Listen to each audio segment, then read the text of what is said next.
د ننګرهار مرکزی ښاروالۍ مسؤلین د تیر په پرتله د عوایدو د زیاتوالي خبر ورکوي. دوی وايي په تیر یو ورځ کې د جلال آباد ښار د 9 ناحیو څخه راټول کړي عواید 6 میلیونه افغانۍ دي چې د تیر په پرتله 21 میلیونه افغانۍ په کې لوړوالی راغلی. دغه چارواکي همدارا زیاتوي د راټول کړو عوایدو پر مټ په 3 ناحیو کې د یو شمېر رغنیزه پروژو چارې روانې دي او و پروژې اعلان تللي چې په نږدې ورځو کې به یې چارې پیل شي.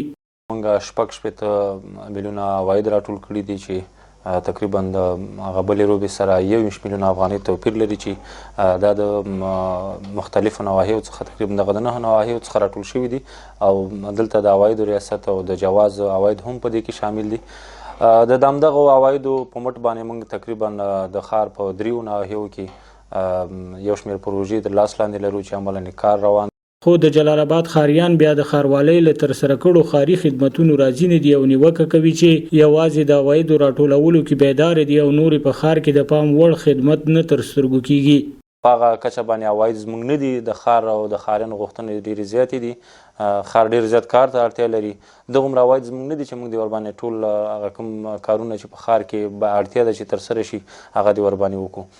ځکه بیرته مصارف هم ډېر زیات دي. همداشان دلته د مامورینو معاشات د توظیفي برخه ده نور ساختماني برخه ده دې ټولو برخو ماشینګري ده په دې ټولو باندې مصارف راځي. د ننګرهار ښاروالۍ بیان بیا وایي روانې چارې یوازې په خپلو عوایدو تکیه دي او ترسره کړي خدمتونه یې په هغه اندازه نه دي د کومو چې اړتیا لیدل کیږي. کرایه د دکان 10 روپۍ په 10 روپۍ شو. مالیه تاسو ښاروالي د روپۍ په سر 10 روپۍ مو کو.